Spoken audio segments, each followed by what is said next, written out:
لا يخفى على حد ان فترة الثانوية من اصعب الفترات اللي ممكن تمر عليك في مشوار تعليمك، وعلشان كده دول 7 نصايح هيسهلوا عليك الموضوع جدا ان شاء الله. يلا بينا. السلام عليكم، ايه الاخبار؟ للناس اللي لسه داخلين الثانويه عامه السنه دي، خلينا نبدا على طول. اول وصيه: حول المذاكره لعاده. يعني السر كله في الكلمه دي، العاده. معظمنا ممكن يكون جاي من السنين اللي فاتت في التعليم ان هو بيذاكر بس وقت الامتحان وبيعدي ومفيش اي مشكله، ده المعظم.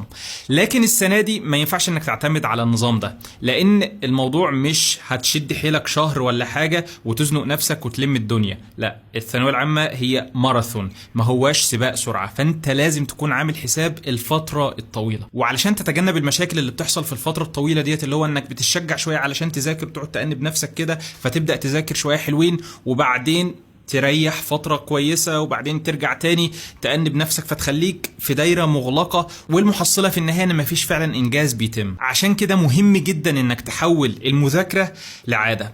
الموضوع مش بسهولة او ببساطة ان انا خد الكبسولة ديت هتظبط الدنيا، لا، الموضوع بيحتاج منك شوية معرفة الاول. انت محتاج تفهم اصلا ازاي العادات بتتكون وازاي تقدر تكتسب عادة جديدة. ومن هنا اول ترجيح، وهو كتاب العادات ال7 للمراهقين الاكثر فاعلية لشين كوفي.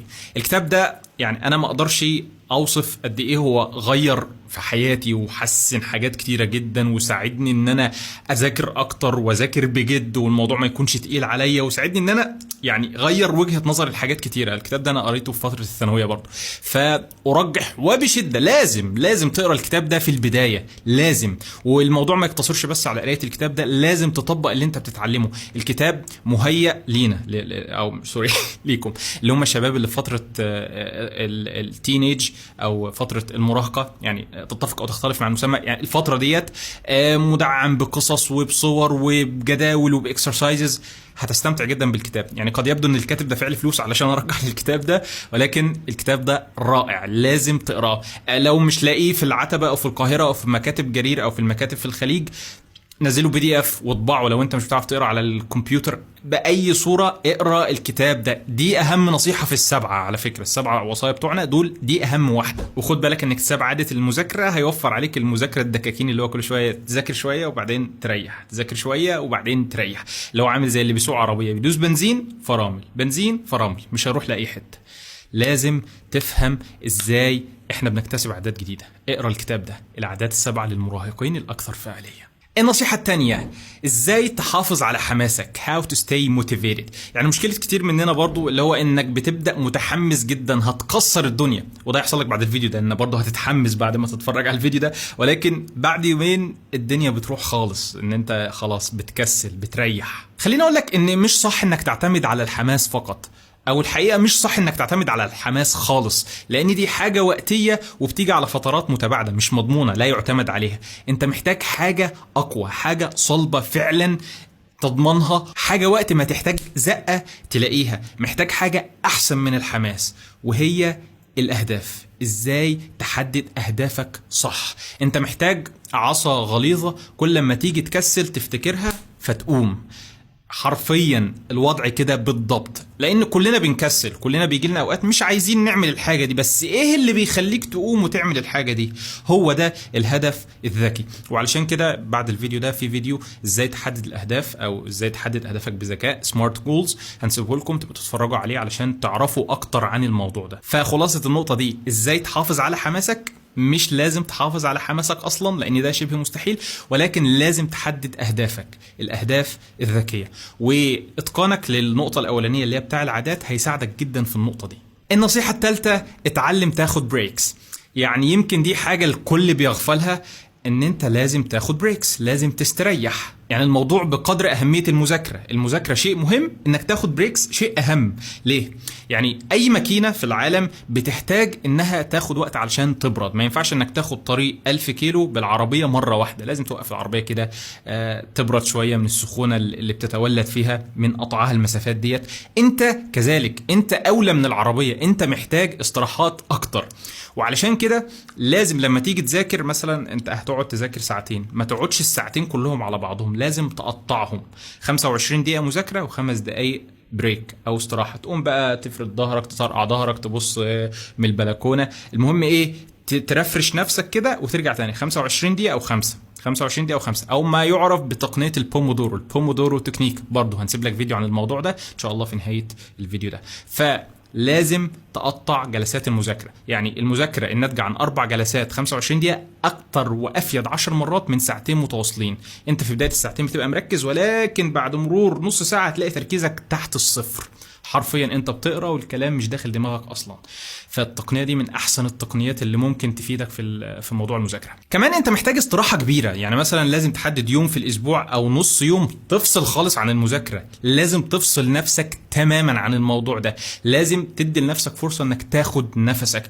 ازاي بقى؟ يعني اطلع بره، اتفسح، زور قرايبك، اخرج انت واصحابك، اي حاجه، بس افصل نفسك تماما عن المذاكره. بجد انت محتاج ده علشان ترجع الاسبوع اللي بعده مشحون وجاهز انك تذاكر. وحاول تغير المايند سيت او العقليه، انك ما تبصش للبريك على انه تقصير، الاستراحه على انها تقصير، او انك بتستمتع ان انت كده لازم ضميرك يأنبك انت لازم تذاكر. لا، البريك هو جزء اساسي من منظومه المذاكره، حاجه اساسيه، من غيرها المذاكره هتفقد قيمتها وهتبقى انت بتقرا الكلام لكن مش فاهم اي حاجه. النصيحه الرابعه، لازم يكون في متنفس تطلع فيه الضغط والستريس اللي بيتولد عليك في فترة الثانوية. كتير من الأصدقاء بيقولوا لي إن فترة الثانوية دي حرفيا هي أصعب فترة مرت عليهم في حياتهم، رغم إن أنا عاصرت مع أصحابي دول فترات صعبة جدا مروا بيها، إلا إن الراسخ في دماغهم إن فترة الثانوية هي الأصعب على الإطلاق. أنا بالنسبة لي ما كانش الموضوع كده خالص، بالنسبة لي الموضوع كان مور فن على فكرة، وده بسبب مبدأ حلة البخار. عارفين حلة البخار اللي هي بتعتمد في تسوية الأكل على الضغط اللي بيتولد من البخار، انها بتسخنها ومقفولة جدا. الشيء اللي لا يمكن الاستغناء عنه في الحلة ديت، واللي من غيره الحلة ممكن تنفجر من الضغط، هو خرم في الغطا بتاع الحلة بيسرب الضغط الزيادة.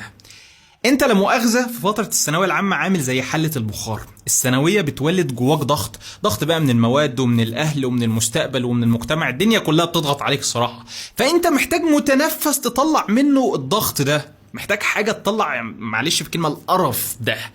ومفيش حاجه افضل من الرياضه، سبورتس. وبالنسبه للبنات ما تحسوش بالاحباط، انا عندي حل كويس جدا ليكم. الرياضه ايا كانت بقى، انك بتحجزوا مثلا ملعب وتلعبوا، انك بتروح الجيم، انك بتمرن كونغ فو او كاراتيه، انك بتلعب سباحه، ايا كان الرياضه اللي انت بتحبها او هتحبها ان شاء الله وهتبدا فيها في فتره الثانويه، فهي شيء اساسي. حتى لو هتطلع تجري نص ساعه كل يوم، لو قدرت تحافظ على ده هتحافظ على صحتك النفسيه، لان الرياضه وبذل المجهود بيفرز شويه حاجات كده في الجسم بتريحك من الاسترس اللي عليك. جربها بجد، الموضوع اساسي علشان فتره الثانويه. بجد ده من الحاجات اللي ساعدتني جدا جدا جدا. وبالنسبه للبنات ففي حلول كويسه جدا تقدروا تعملوها في البيت.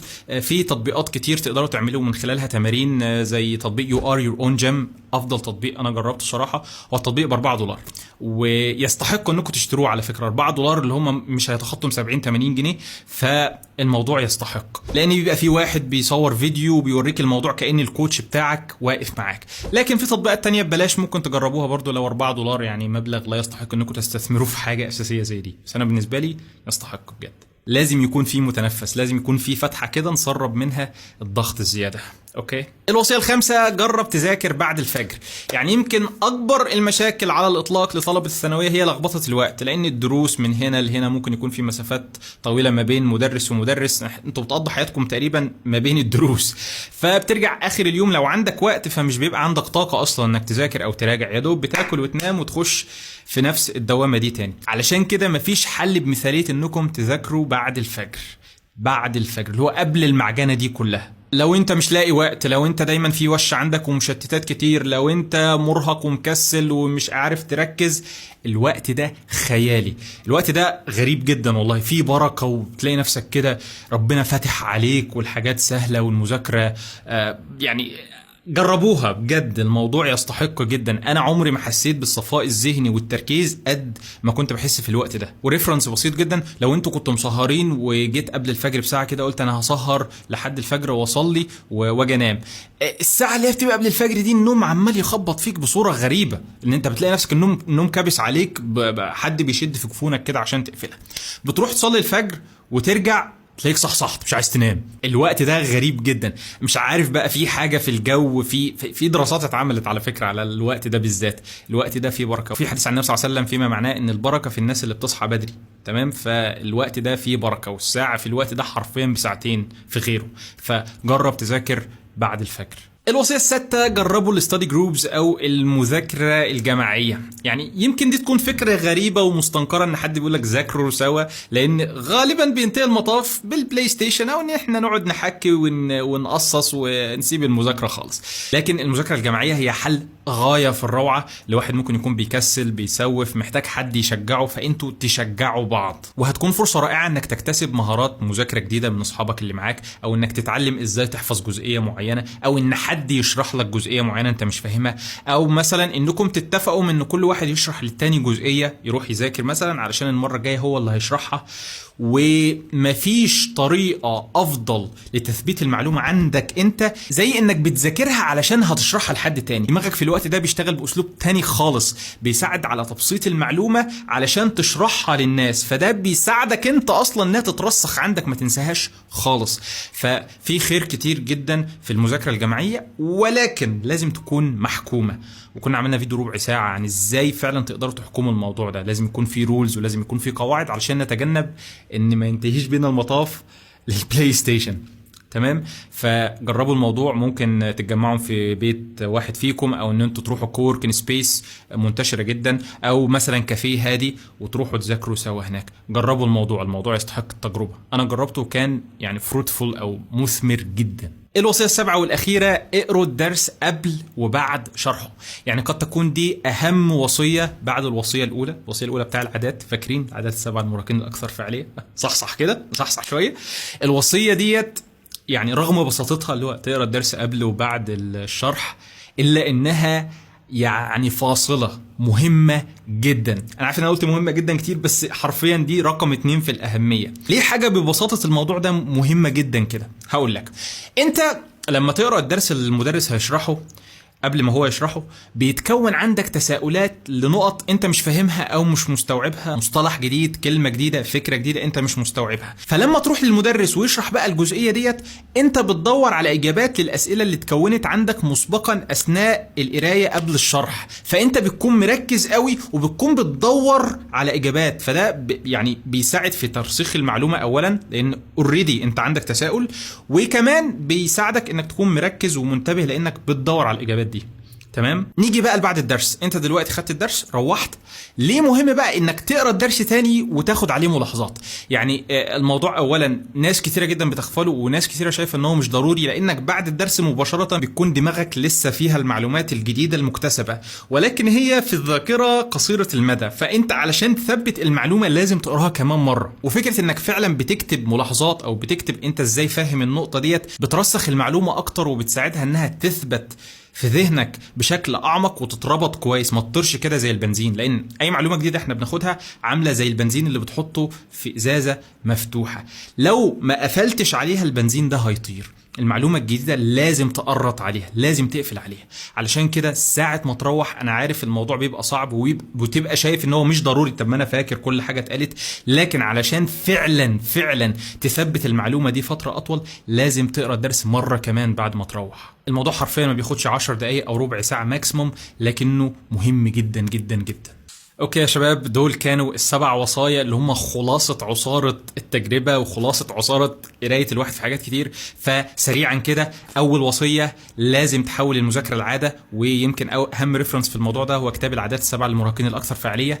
تاني وصية، ما تعتمدش على الحماس، يعني ما تعتمدش انك عشان تذاكر لازم تتحمس، لا، حدد اهدافك. الوصيه الثالثه، اتعلم تاخد بريكس. البريكس مهمه جدا زي المذاكره بالظبط. الوصيه الرابعه، لازم يكون في متنفس تطلع فيه الضغط والاسترس اللي الاهل والاصحاب والجيران والعيله والناس كلها بيولدوا عليك فتره الثانويه، وكنا قلنا ان السبورتس او الرياضه هي افضل متنفس للضغط ده. الوصيه الخامسه، جرب تذاكر بعد الفجر. يعني اعتقد انا قلت كفايه جدا عن الموضوع ده، لازم ضروري هيظبط لك يومك، وممكن فعلا تخلص مذاكره اليوم قبل ما تروح دروسك. اصلا انت خلصت ال4 ساعات او ال3 ساعات بتوعك وخلاص خلاص كده شكرا، انت هتبدا يومك وتيجي تلعب. الوصيه السادسه، جربوا الستادي جروبز او المذاكره الجماعيه. نصيحه غريبه شويه لكن ممكن تتفرجوا على الفيديو بتاع المذاكره الجماعيه علشان تعرفوا اكتر قد ايه الموضوع بيفيد. الوصيه السابعه والمهمه جدا، لازم تقرا الدرس قبل وبعد شرحه، مهمه جدا جدا جدا. ويا سلام ان مثلا انت خلاص قريت الدرس، رحت الدرس، جيت قريته كمان مره وخدت الملاحظات، المره اللي بعدها بقى ورايح الدرس تقرا الدرس القديم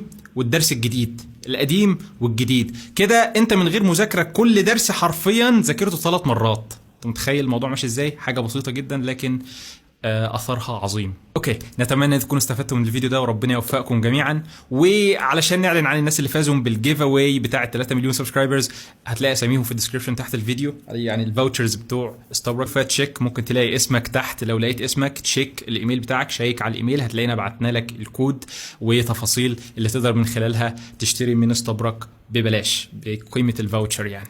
تمام. واخيرا بقى خالص الكووت بتاع النهارده بسيط جدا، study smarter not harder. study smarter not harder، يعني ذاكر بذكاء مش بعافيه. الموضوع مش ان انا هذاكر النهارده 6 ساعات، لا، 6 ساعات دول هتذاكرهم ازاي؟ ممكن تذاكر ساعتين ابرك من ال6 ساعات دول. تمام. ولو انت عايز تذاكر بذكاء ففي فيديو كنا عملناه ذاكر اقل ذاكر بذكاء، من اكتر فيديوهات مشاهده وناس كتير استفادوا منه، فاتفرج عليها تستفيد. تمام. لو عجبك الفيديو لايك، ما عجبكش ديسلايك، وسيب لنا رايك في كومنت. السلام عليكم. واو 4 minutes 27 دقيقة.